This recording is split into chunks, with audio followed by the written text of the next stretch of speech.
it feels impossible to change the culture, just like it felt impossible to end slavery until it was actually done. And the great missionary Hudson Taylor said that in every work of God, there are 3 steps. First, it's impossible, then it's difficult, and then it's done. Ooh, I think like with that. Roe, I think with Roe overturned, I think we overcame impossible. Yes. We're now in difficult. And that's usually or often the longest phase. But it's not impossible anymore. It's possible, but it's going to be difficult. And I think where we can start is with those people that are predisposed. So keep teaching your Bible studies. Hi, welcome to Wild and Beautiful. We're Joanna Hyatt and Lauren Enriquez, your co-hosts who every week are helping you live out your faith in a way that's biblically rooted but culturally relevant. Oh my goodness, my body is breaking down. Same. Very much so. This is why we, at this point, are called geriatric pregnancies. Friends, when you get pregnant after 35, you get lumped into the same age category as Sarah, the wife of Abraham, when she had her first child. Literally, like the language is actually the same because I just pulled up the report from my anatomy scan, that you get when you're 20 weeks to find out if your baby is healthy. It described me as elderly multigravida, meaning an elderly woman that's had more than one baby. Yeah. Oh, for being elderly, though, I am very healthy. You look great. You look great for being elderly. I know, man. Back when I was 70, I started using sunscreen. It obviously made a difference. I just didn't think that when I had my first child at 28, I just think I'd be having kids a decade later. Like, I don't know why I didn't think I would, but I remember thinking, if I am still having children in 10 years, this is going to be brutal. And it kind of is, but in like a different way than I expected. I don't want to dissuade anyone. There's some things I like about it, especially having had so many kids before this, is that I know what every symptom is. I'm not worried. Yep. Like, I'm like, yeah, that's normal. I'm like barely Googling anything this time. But then it is harder. Like, I have been so exhausted the second trimester. Normally in the second trimester, get a huge energy burst and it's wonderful. The second trimester is not as bad as the first, but I am so tired. And I'm think still it's taking naps. I'm old. What the what? Me too. Yep. Like my kids have gotten last used to night, it. real talk. Yep. My husband had to pick up Chipotle, bring it home, sit at the table with the kids while they ate. And I ate in bed because I literally could not stand up after 5 p.m. I was like, I'm done. Right. So let's clarify. It's brutal physically, but there's so many things that I actually am like, man, this pregnancy is easier because I know what to expect. The kids, it's not as hard as maybe like numbers 2 and 3 because the kids are far more independent. Or at least I have some who are more independent. Some are pretty needy, but I have some who are more independent. They're more understanding. They get like, oh, mom's tired because she's laying on the floor trying to read to us. So on that front, I'm way less stressed about when the baby comes. I'm like, okay, it's going to be 3 months of my brain having fallen out on the floor, and then we'll pick it back up again and we'll keep going. It'll be great. But physically, it's just harder. Your whole body kind of feels it. So if you're listening to this, you're in your 20s, start having children now. Yeah. Let's go. Start having kids and then keep having them because like Joe said, the older ones become miraculous helpers. The hardest parenting phase for me was when we had 3 boys, 3 and under. I thought I was going to die all the time. But now it's like I literally don't get them ready for school at all. They just get themselves ready. They help their sister eat breakfast. Like, my job is very easy. I was like, I have to prepare myself for having a newborn because I'm not used to having to parent that much in the mornings. Well, the other day, it was like a Saturday, and I looked around and all my children were occupied. And I've learned this trick. If I stand in the kitchen and I look busy, they don't come bother me. Oh, and yeah. So I can't did that just for a stand while. there and watch. But then when I realized nobody was even coming into the kitchen, I crept over to the couch and I sat down and I read a book for 30 minutes. I just want to offer hope to you young parents out there. This is your future. There will be a point where for 30 minutes, you can do whatever you want. You could go to the bathroom, lock the door, no one bangs on the door. You could read a book in the bathroom, fine. But on the couch, you could start a project. Like, it's inconceivable when you have just toddlers, But absolutely, this is the case for having kids younger and also lots of kids. Your life is really difficult if you have 1 or 2. Go for at least 3 or 4. Make it happen. Make it happen. Amen, sister. If you don't know how to make that happen, email us and we will let you know how you can have we'll have a private conversation. Be fruitful and multiply. Exactly. Before we jump into today's topics, there's lots to cover. Oh boy. The headlines. Wow, the headlines. I just want to encourage everyone to make sure that you are subscribed. So that's the best way for you to know when a new episode drops, unless you want to sign up for my email list. But if you are subscribed, it'll just show up in your favorite podcast app. And then you can easily get this and share it with people. And of course, where can they sign up for your email list, you can go to JoannaHyatt.com.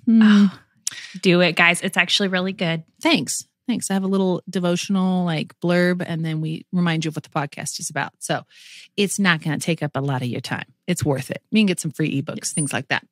Okay. So looking at this week, Lauren, do you want to start with abortion headlines or child pornography and abuse? Eeny, meeny, miny, mo. It's all child sacrifice under one name or another, isn't it? It is. And caveat here, because, Lauren and I go back and forth because we think, man, guys, we're just heavy. We just talk about heavy things all the time. I'm sorry we don't just talk about gardening, cooking shows, our makeup routine. That's just not us. We should do a show on what we do watch on Netflix, though, because I have lots of comments. Okay, we'll do a show on Netflix. But in trying to be culturally relevant but biblically accurate, we do want to every week help you engage with what is happening in culture, but not just what's all the bad news that's happening in culture? What is happening in culture that requires maybe a biblical perspective that is missing, or we just want to encourage you in your biblical perspective? And then how can you do something about it? Yeah. Yep. Our aim is turn on the news hopeless. for bad news. Yeah, exactly. Yeah. I was just asking people last week, I was like, is there a news channel or site or something where you can just get good news? And I don't mean chicken soup for the soul, human interest stories. I mean, is there a place that I can just go and see encouraging headlines like the Fed lowered the interest rate, or you want alternate groceries reality? Are getting cheaper? I don't know, but I couldn't find any. And also that's not the point of our show, but the point of our show is also not to just dump on you the bad news. It's to say, you guys know this is going on, or maybe you don't, and here's what's going on. But it's with the goal of, and there's a way you can be part of the solution. Yes. Even if that is for you, just how do I personally deal with it for myself? Don't feel like every week we're going to call you, go march in the streets and advocate before Congress. We'll always cheer you on if you do, but that's send us photos. Please send us photos. Okay, so which child sacrifice do you want to start with, since you put it so bluntly? You want to talk about what's happened in Minnesota? Oh yeah, Minnesota. Okay. Minnesota. They just this week passed and signed into legislation, into law, expanding abortion through all 9 months, up until birth. And what was particularly stunning was this video that's been circulating. Maybe people have seen it, which showed, as the governor was signing, a room full of people, somber. Oh, wait, no, cheering. They were literally cheering.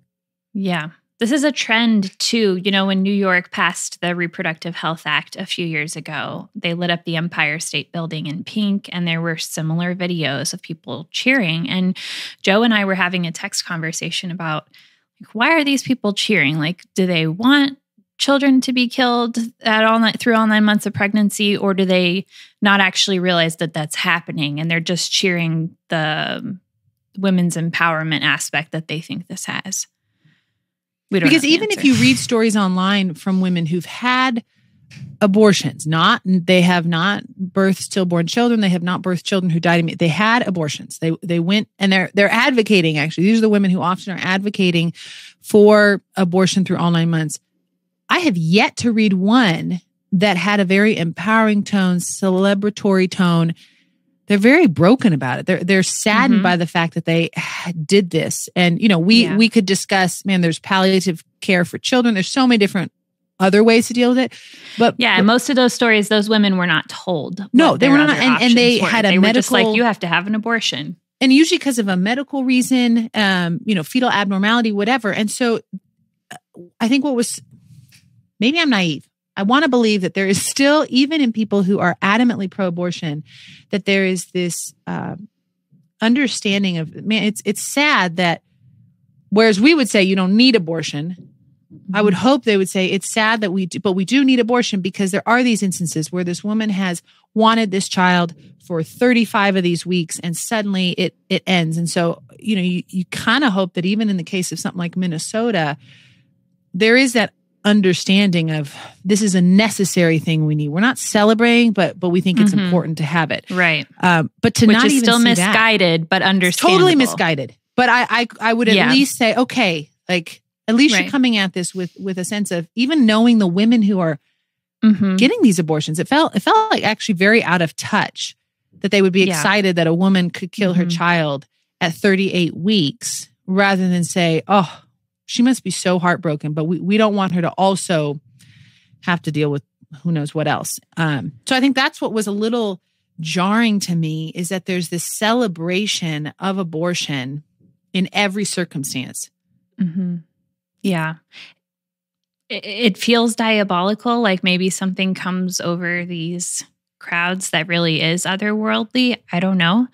I would like to believe, and again, there's not a whole lot of polling on what people understand, but we do know that most people think that abortion is only legal in the first trimester in the U.S., which is not true. It's legal through all 9 months of pregnancy, depending on your state. And there's quite a few states where it is legal through all 9 months. So I would like to think that maybe these people are under the impression that these late abortions are not happening. It still doesn't explain why you'd be cheering. No. And as somebody who went undercover in the later part of a pregnancy, I can tell you they absolutely do happen, that these doctors don't bat an eye at it and they have no problem telling you. Because one of the questions I would ask is, are there a lot of women like me? Yeah. Am I the only one? Does this happen? They're like, oh yeah, no, it happens quite frequently. No, they wouldn't even remember your name. No, I remember sitting in a waiting room in New Mexico looking around and everybody was as big or bigger than I was. I was at 26 weeks. I mean, I'm currently right now at 25. It's noticeable. It's obvious. Baby's kicking. And I was in that room looking around at these other women who were as large as I was. So I thought, okay, every single one of you is here for an abortion after the viability of the child.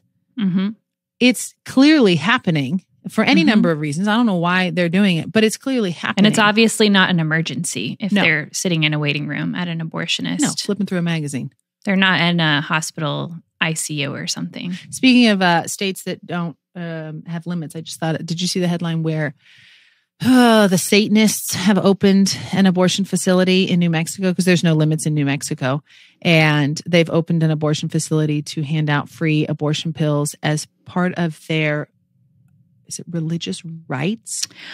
So that does kind of tie in with what I said a few minutes ago, that there is something satanic going on here. And I don't use child sacrifice as like a joke. That child sacrifice is something that's been going on through human history. And it's very real that we sacrifice human beings to Satan, to the evil one who has gone by many names over the course of human history. But that does not surprise me. And there are still a handful of Satanists, though most of them are good at PR and they try to hide their religious views behind women's rights language. But some of them do come out and say it, that this is a religious right for them, that they have to have the right to sacrifice children as part of being Satanists. And that's what you'll see apparently in New Mexico now. I did not see that story, but it doesn't shock me. Samuel Alito's Mom's Clinic. Oh, wow. TST. Wow. Yeah. Anyway, yes, New Mexico has no limits. Colorado has no limits. Washington State is pushing for no limits. California has up until viability, but that's a squishy line. Maryland has no limits. There you go, friends. There's a few others. Whether this is encouraging or not, I don't know, but 95% of abortions, I believe it is, happen at 13 weeks or earlier, 15 weeks or earlier. So yes, late-term abortions are happening. There's almost 1 million a year. So even if we're talking about that other 7%, that's a lot of abortions that are still happening. But I want to encourage people to be supportive of early abortion bans because those are the ones that are going to rescue the most children. And obviously, by default, they're also going to protect those late-term babies as well. So I'm going to throw a curveball question at you, which we have not discussed, because this is contentious in the pro-life movement. Maybe, friends, you don't realize this. Lauren's panicking. She's like, oh no, the PR part of her.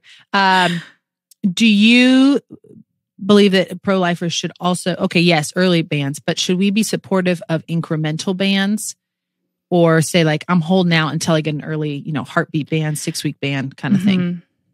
No, we have to do the strongest thing we possibly can in each state, and every state is different. So in Texas, we were able to completely outlaw abortion. And so we had a moral mandate to completely outlaw abortion. There is a situation in Florida a couple years ago, where some people argue that they had the opportunity to pass a heartbeat ban, and instead they passed a 15-week ban. So I think that was wrong, personally. But holding out is never going to be a solution in my mind, because the longer you hold out on passing some kind of protection, obviously the more children are going to die. What are your thoughts, Joe? I like the way you put it, that we have a moral mandate to do the strongest restrictions that we can, knowing we're always pushing towards totally eradicating abortion, just like they were always pushing to totally eradicate slavery and any other great evil that has existed. There's always been a group of people that has looked extreme because they said, we want to get rid of this. Yeah. And we believe that it's possible. And then the majority actually said, sit down. This is just the way it has always been. And we can't conceive of a society that doesn't have this built in. So, here in Washington State, would I love to see abortion totally rolled back? Yes. Because what it would mean is that people understand what abortion actually is and what it's doing to people. Yeah. I don't want it rolled back. People don't. Simply to say like, we did it and y'all, no, I want it rolled back because it would mean an awareness and it would of the evil of abortion. But also I hope it means that we as a community have stepped into those places and we are engaging in relationship with these women in ways that maybe they are not yet experiencing. Not because it's not there, they just don't know about it. I think that's one of the things that always irks me when they say, well, poor people need abortion. I'm like, I have been a poor person. I have been on welfare, and there is a shocking amount of support for you when you are pregnant on welfare. I was that. And so that's a lie too that we have to just keep pushing back on. But in Washington State, it's how do we keep educating people on what abortion is, even as we are seeking to incrementally, essentially free women and children. It's not about limiting, it's about freeing through setting the moral order right. I had the opportunity to ask the pro-life apologist, Scott Klusendorf, a question during a presentation he gave that I attended recently. And my question was, we have all these institutions, because Scott says kind of the post-Roe mandate for pro-lifers is to change the cultural perception of the preborn child and help people to understand why abortion is wrong and why it shouldn't be legal and why we don't need it. Yeah. And I said, if we could put all of our resources into one institution, Hollywood or the church or education, academia, corporations, if we could invest all of our resources into one institution, what would be the most effective one at changing the culture's view of the preborn? And I share this as an encouragement because it was a very empowering answer that he gave. And he said, the best place to start, the most effective place to start is the places where people are predisposed to understand what we believe. And he said Christian, including Catholic high schools, is a huge one. Interesting. Because these people are being raised with biblical values, but they may not have heard the specific rationale for abortion, the rationale for our pro-life beliefs. And if we can really strengthen the people that are already predisposed to that, that's kind of like the shortest path to normalizing the pro-life worldview. So I share that on the heels of kind of all this bad news about abortion to say, if you teach, we had someone email us last week actually asking for help with stats because she was teaching her Bible study. She signed up for one of the weeks of the Bible study at her church, and she was going to teach on abortion. I don't know if you saw this email, Joe. I had a conversation. Yeah. Yeah. So she was like, where'd you get this stat that you cited on your podcast? And that kind of thing is exactly what I think Scott Klusendorf would be saying we need to be doing. Sign up to teach your Bible study 1 week and focus on abortion. Sign up to give a presentation to your kids' Christian high school if you can, or help him start a Students for Life group on his high school or college campus. It feels impossible to change the culture, just like it felt impossible to end slavery until it was actually done. And the great missionary Hudson Taylor said that in every work of God, there are 3 steps. First, it's impossible, then it's difficult, and then it's done. Ooh, I think like with Roe, I think with Roe overturned, I think we overcame impossible. Yes. We're now in difficult. And that's usually or often the longest phase. Mm-hmm. But it's not impossible anymore. It's possible, but it's going to be difficult. And I think where we can start is with those people that are predisposed. So keep teaching your Bible studies. And keep teaching your kids. And keep, pouring into whoever God puts in your life. That's great because also, I think that's encouraging because when you look at Scripture, for our own lives, so often we can think, man, this sin is impossible. I'm never going to overcome this. Or this shame I feel over maybe a past abortion. I'm never going to be able to move beyond this. And yet we see throughout Scripture is that when we partner with God, the impossible does become possible. Yes, on your own, you won't. On our own as a society, we will just unravel into chaos and our worst bents and using other people for our gains and all the things we see. But when Christ enters the situation, it's transformative. That's why you saw the Roman Empire totally upended, because suddenly you had this moral order come in that was the antithesis of everything Rome was about, and yet it was disruptive. And we're kind of going backwards. We're trying to go back to Rome as a culture right now. So that's a fun experiment. Yeah, that's a good point. I didn't make it. Mary Eberstadt did in the National Review. Go read the article, guys. So, but I think National Review magazine. Yes, National Review magazine. Okay. I think that's a word of encouragement for all of us. If you personally are struggling with something and you think this is impossible, by yourself it is. Sanctification is impossible. Holiness is impossible.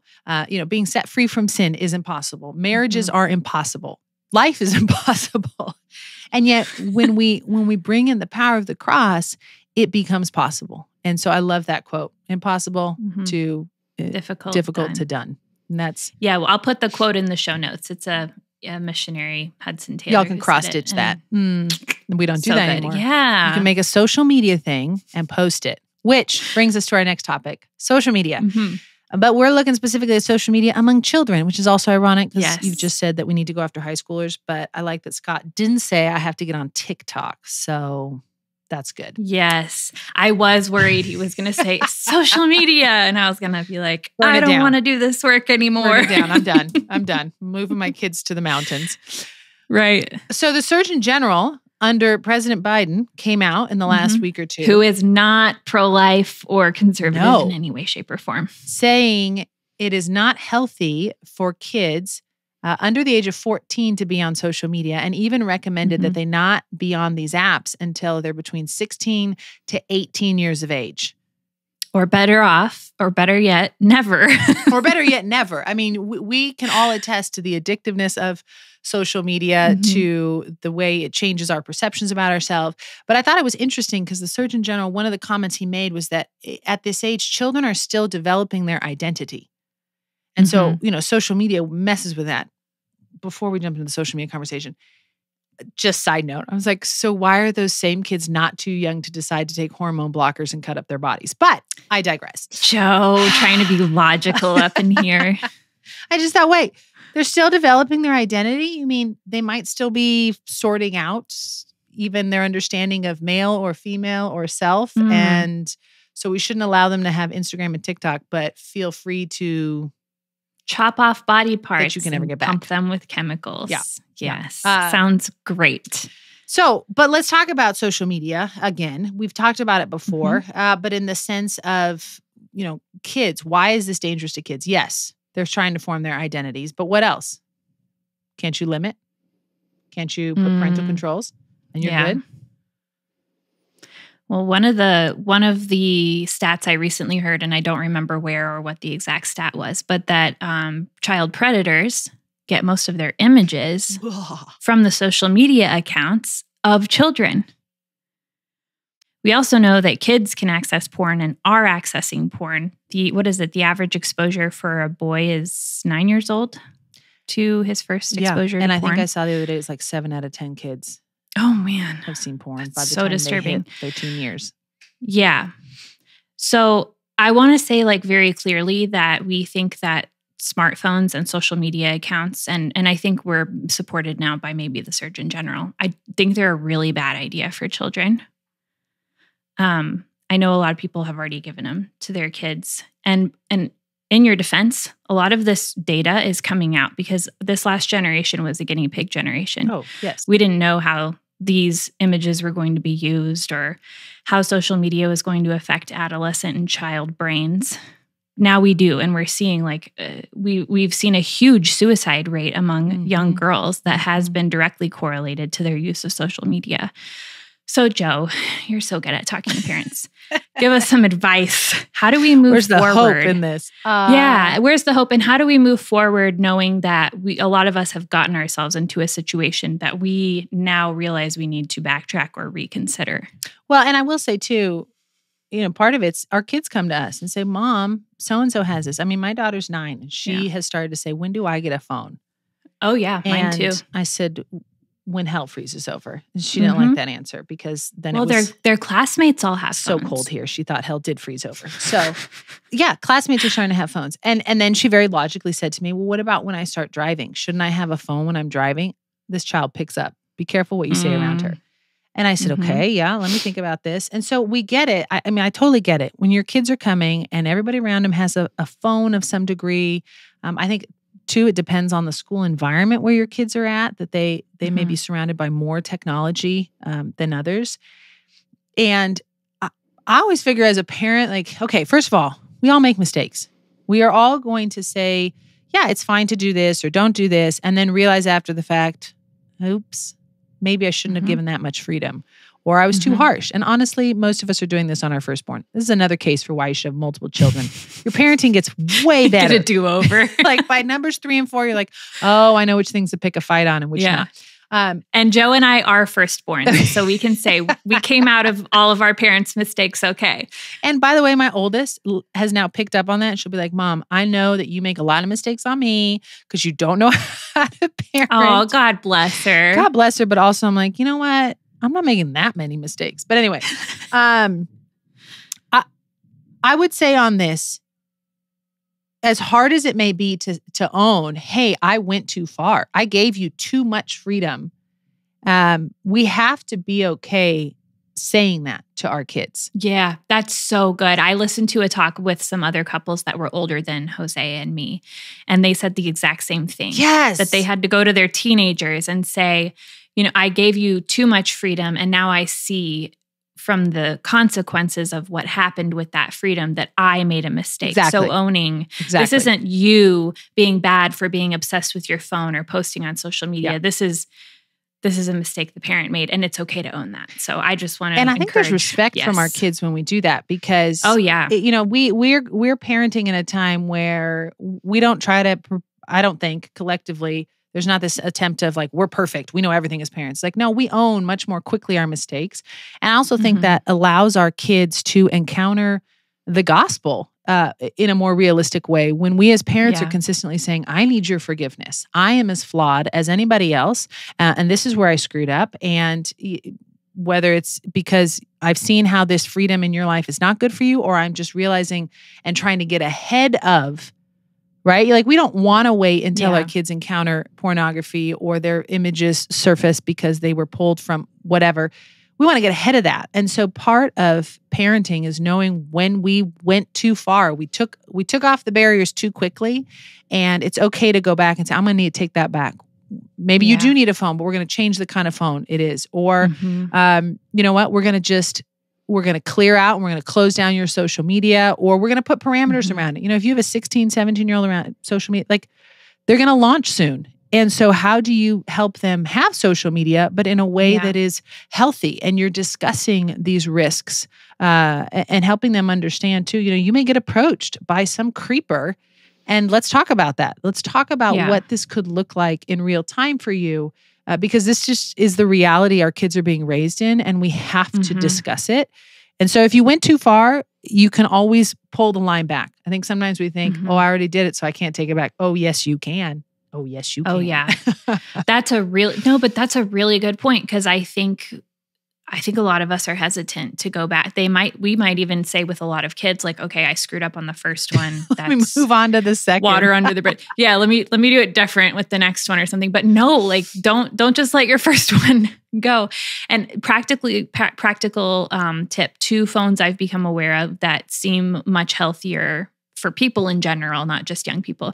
The Gab phone for kids. Yes. And then similarly for I think kids, adolescents, and adults is the Wise phone. Oh, I don't know that one. Which it's very beautiful and aesthetic. Ooh. And it looks like a smartphone, but prettier. But it only has, I think it has maps, a camera.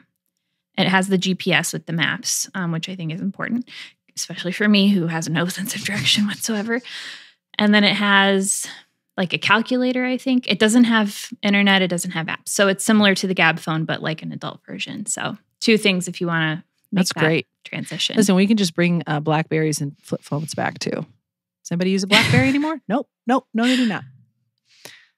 I recently, like a year ago, I saw someone using one. You were like, hey, unicorn, how's it going in the 1990s there? Great. I was having some nostalgia as an elder millennial. Oh my goodness. With your elder pregnancies. Okay, so social media. Yeah.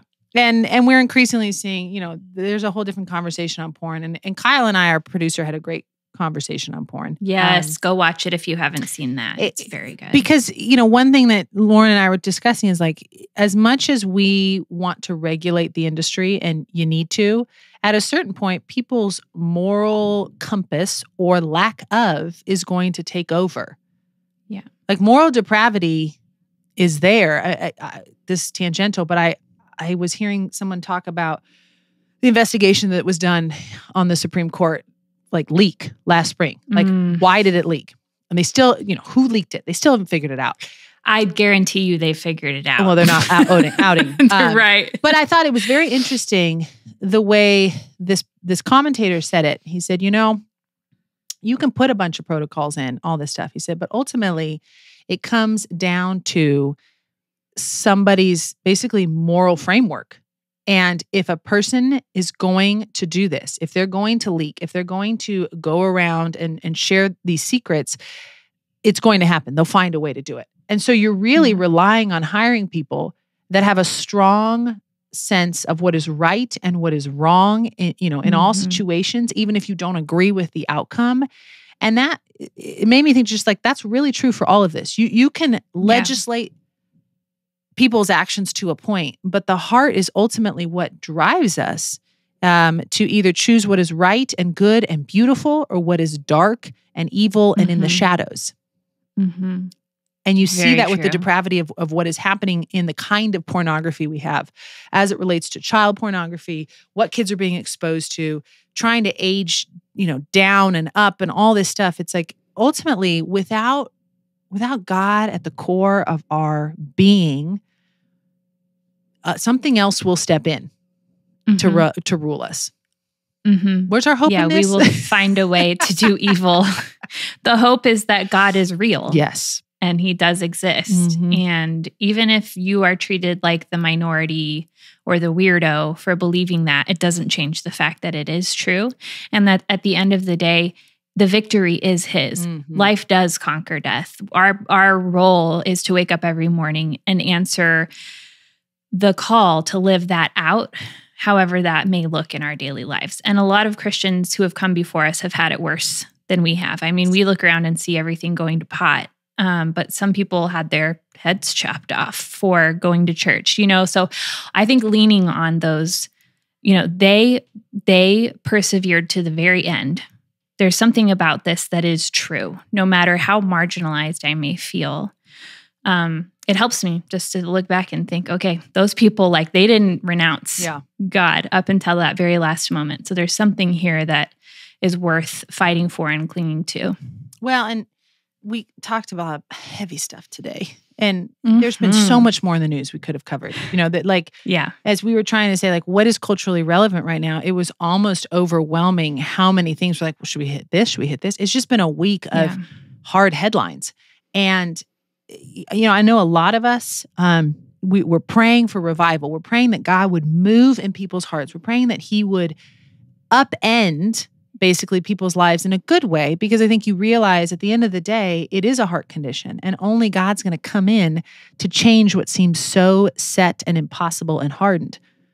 But it was a thought I had, as I looked at like the Old Testament. We're studying the Old Testament in Bible study, and oftentimes people turn their hearts back to God after major suffering and crisis. Like that actually is what triggers people to say, wait a minute, this actually isn't working for us. This has been a disaster. I mean, you have one of the most evil kings in Jewish history, Israel's history, Manasseh, sacrificing his own kids in the fire. And he gets taken into captivity with a hook in his nose. Talk about a piercing. And he eventually then repents. And God is merciful. Like, shockingly, God is merciful and brings him back. But I thought, oh man, you had to go into exile. And so many innocent people were killed. And so just, as we're looking around us, honestly, I'm ending on a hopeful note. Stay with me. As we're looking, that's the story of human history. That is the story of human history. It happens over and over and over in the Bible. And it's supposed to show us, like, that's your life, guys. That's how your life is going to go. And so we're not used to suffering, though, in the West. We really aren't, even as Christians. And I'm watching as it increases. Jack Phillips is in the news again, because once again, he's being taken to court for not making a cake on gender transition. Increasingly, I think we're going to see suffering. And yet, it's often suffering that God uses to move people's hearts. And so we who are secure in the hope that we have, we know the purpose on earth, and we also know the promise of eternity. I hope that encourages us as we see the headlines and we endure suffering, that we are walking through it so that those who don't yet know that might be awakened before it's too late. Amen. There's your silver lining, friends. Hope you have a great week. I love it. We'll see you next week listen to you, talk to you on Wild and Beautiful. You can always email us at wildandbeautifulpodcast@gmail.com. Stay strong in the faith, be encouraged, and live it out with love.